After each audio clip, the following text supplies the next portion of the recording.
2024년 10월 16일 말씀 묵상하겠습니다. 함께 기도하겠습니다. 하나님, 우리가 이해되지 않는 상황 속에서도 여전히 하나님의 말씀의 소망을 품게 하시고 우리의 삶이 낙심되고 절망할 때에도 말씀 의지하여 말씀을 소망하여 다시 일어나는 자 되게 하여 주시옵소서. 예수님 이름으로 기도했습니다. 아멘. 오늘의 말씀은 열왕기하 25장 8절부터 30절까지의 말씀입니다. 말씀을 함께 살펴보시기 전에 개인적으로 말씀을 꼭 읽으시고 묵상하는 시간 가지시기 바랍니다. 오늘의 말씀으로 열왕기하가 마무리됩니다. 어떤 내용이 있을까요? 25장 8절입니다. 바벨론의 왕 느부갓네살의 19째 해 5월 7일에 바벨론 왕의 신복 시위대장 느부사라단이 예루살렘에 이르러 여호와의 성전과 왕궁을 불사르고 예루살렘의 모든 집을 귀인의 집까지 불살랐으며 시위대장에게 속한 갈대아 온 군대가 예루살렘 주위의 성벽을 헐었으며 성중에 남아있는 백성과 바벨론 왕에게 항복한 자들과 무리 중에 남은 자는 시위대장 느부사라단이 모두 사로잡아가고 시위대장이 그 땅에 비천한 자를 남겨두어 포도원을 다스리는 자와 농부가 되게 하였더라라는 말씀으로 시작하고 있어요. 그렇습니다. 예루살렘이 함락되고 파괴된 지 한 달 후쯤에 바벨론의 왕의 신복 시위대장이죠. 느부사라단이 예루살렘에 이르럽니다. 그리고 그곳에서 여호와의 성전, 왕궁, 귀인들의 집을 모두 불살르게 되죠. 앞으로 일어날 수 있는 반란 세력들, 권리와 권한이 있는 사람들의 그러한 모든 싹을 자르기 위해서 철저하게 모든 땅을 불사르게 됩니다. 예루살렘 성벽도 허뭅니다. 그리고 그곳에 있는 사람들, 그런 사람들을 모두 사로잡아가고 그 땅에는 비천한 자들만 남겨지게 되죠. 여러분, 남유다 백성들은요, 끊임없이 하나님께서 그들을 돌아오라고 말씀하셨고요. 그 왕들에게 하나님은 끊임없이 하나님의 품으로 돌아오도록 그들을 부르시고 말씀하셨습니다.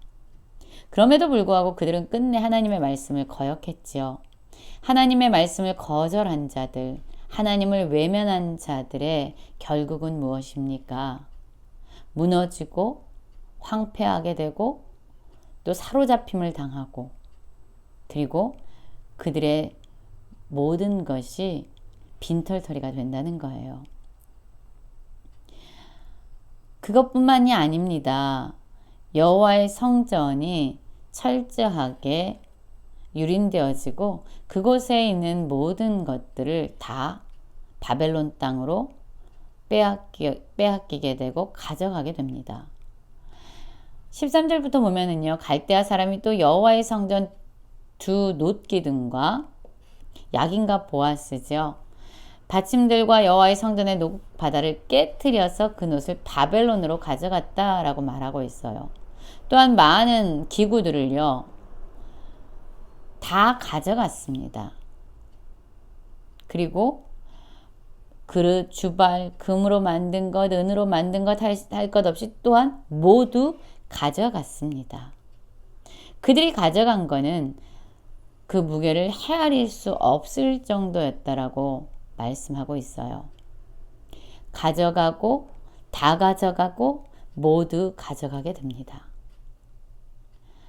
여러분, 이 유다 백성들, 유다 왕들은 어떠한 사람들이었습니까?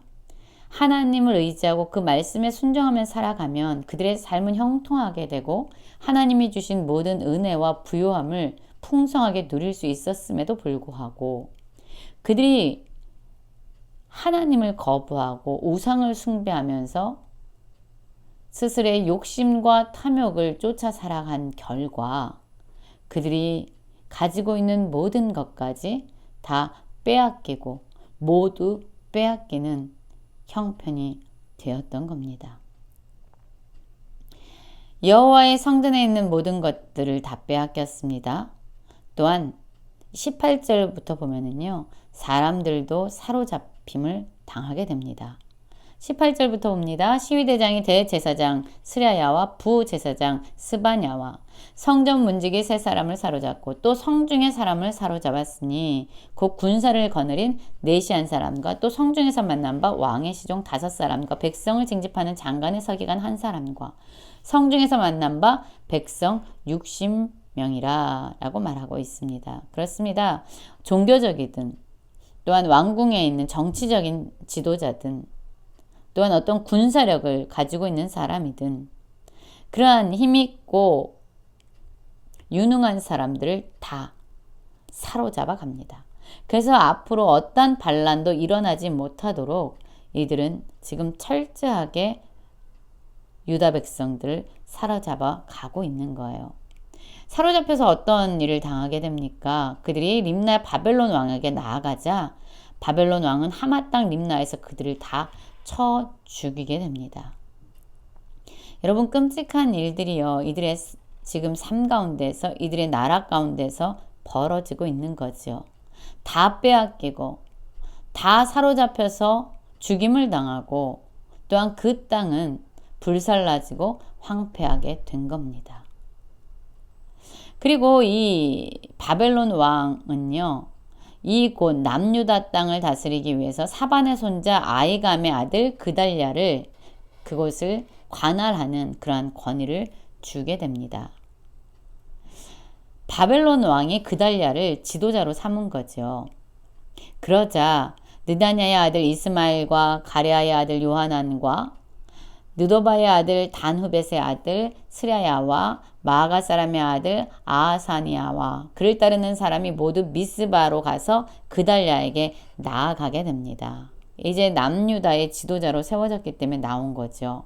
그때에 사람들이 다 나왔을 때에 그달랴가 그들에게 무엇이라고 얘기하면 이렇게 말합니다. 그를 따르는 군사들에게 맹세하여 이르되 너희는 갈대아인을 섬기기를 두려워하지 말고 이 땅에 살며 바벨론 왕을 섬기라. 그리하면 너희가 평안하리라 라고 말하게 됩니다. 여러분 지금 그달랴는요. 바벨론 사람에 의해서 철저하게 무너진 그 유다, 남겨진 유다 사람들에게 바벨론을 섬겨라. 그것이야말로 너희가 평안한 길이다 라고 말하고 있는 거예요. 많은 사람들이 이해가 안 됐을 거예요. 아니 그들이 우리를 지금 철저하게 유린하고 이렇게 무너뜨렸는데 어떻게 그들을 섬기라고 하는가? 라는 반문이 일어나고 그리고 많은 질문들이 그들에게서 쏟아져 나왔을 겁니다. 그런데 이 말은 누구의 말이냐면 바로 하나님의 말씀이었거든요. 하나님께서는 이 남유다가 끊임없이 파멸의 길로 갈 때에 예레미야를 통해서 선포하셨어요. 바벨론 왕을 섬겨라. 바벨론을 섬겨라. 그리하면 너희가 평안할 것이다. 그렇습니다. 하나님을 버리고 말씀을 떠나 우상을 숭배한 남유다 백성들에게 하나님이 징계로 내리신 것 또한 그들을 구원하시기 위해서 내리신 말씀은 바벨론을 섬기라는 거였어요. 바벨론을 섬기라는 하나님의 말씀에 순종하면 그들의 삶이 평안할 것이라고 말했지요. 그래서 이 그달랴가 지금 남겨진 백성들에게 말하는 것은요. 그의 생각이 아니라 바로 하나님의 말씀을 선포한 거라고 말씀드릴 수 있습니다. 그런데 이 말을 들은 이 사람들은요. 도무지 이해가 안 간 거죠. 이해할 수 없었던 거죠. 아니 우리를 이렇게 파멸시킨 바벨론을 섬기라고? 라는 생각도 들었을 겁니다. 그러자 어떤 일이 일어나냐면요. 느다냐의 아들 이스마엘이 부하 10명을 거느리고 가서 그달랴를 쳐서 죽이는 일이 일어납니다. 다시금 그달랴를 통해서 선포된 하나님의 말씀을 거역하는 그러한 일들이 이 땅에서 일어난 거예요. 그달랴를 죽이고 나서 이 사람들이 얼마나 두려웠겠습니까? 바벨론 왕이 세운 그달랴를 죽였으니 아마 이제는 바벨론 사람들, 갈대아 사람들이 우리를 그냥 두지 않을 거야 라고 생각하면서 그들이 취한 행동은 무엇이냐면 애굽으로 내려가는 것이었지요. 여러분 이러한 두려움이 임할 때에 그들이 하나님을 찾으면 되지요. 죄를 짓고 두려웠다면 하나님 앞에 나아가 회개하면서 그분의 긍휼을 구했으면 됐지요. 그러나 이들은 두려움 속에서 하나님이 아니라 다시금 애굽을 찾아 그들을 의지하게 됩니다. 그런데 애굽은 어떤 나라입니까? 남유다가 위기에 처해도 그들에게 도움을 주지 않는 나라입니다. 도와주지 않는 나라가 바로 애굽인데 그럼에도 불구하고 여전히 의지할 대상도 되지 못하는 애굽을 붙잡고 있는 이러한 사람들의 어리석은 모습이 보여지고 있습니다. 여러분, 이렇게 이 백성들은요, 남유다의 백성들은요, 하나님의 말씀을 거역하고 하나님을 버림으로 철저하게 황폐되어집니다. 그런데 놀라운 일이 일어나죠. 25장 27절입니다. 유다왕 여호야긴이 사로잡혀간 지 37년 곧 바벨론 왕 에윌므로닥이 즉위한 원년 12월 그달 27일에 유다의 왕 여호야긴을 옥에서 내놓아 그 머리를 들게 하고 그에게 좋게 말하고 그의 지위를 바벨론에 그와 함께 있는 모든 왕의 지위보다 높이고 그 죄수의 의복을 벗기고 그의 일평생 항상 왕의 앞에서 양식을 먹게 하였고 그가 쓸 것은 날마다 왕에게서 받는 양이 있어서 종식토록 끊이지 아니하였더라라고 말씀하고 있습니다. 여러분, 이 여호야긴은요 유다의 왕이었잖아요. 아주 잠깐 그 유다 땅을 통치한 다음에 바벨론으로 사로잡혀간 자예요. 뭐 포로가 무엇을 할 수 있겠습니까? 그런데 이 여호야긴에게 바벨론 왕의 은혜가 부어지기 시작합니다. 그의 머리를 들게 했고요. 그의 지위를 높여줬습니다. 그리고 항상 왕 앞에서 양식을 먹을 수 있도록 그를 극진히 대접하게 됩니다. 여러분, 하나님께서 분명히 말씀하셨지요. 바벨론으로 포로로 잡혀간 자들을 다시금 돌아오게 하고 그들을 회복시킬 것이다 라고 말씀하셨잖아요. 바로 그 말씀이 지금 이루어지고 있는 겁니다. 이해되지 않는 상황, 우리가 아무것도 할 수 없는 그러한 무력한 상황 속에서도 하나님의 열심히 일하고 계십니다. 그리고 하나님의 말씀은 우리의 어떠한가 상관없이 여전히 성취되어지고 이루어지고 있습니다. 여러분, 이해되지 않는 상황 속에서도 하나님의 말씀에 순종하기 원합니다. 모든 소망이 끊어져 버린 상황 가운데서도 말씀 안에서 소망으로 일어나는 모든 성도님들 되시길 간절히 기도합니다.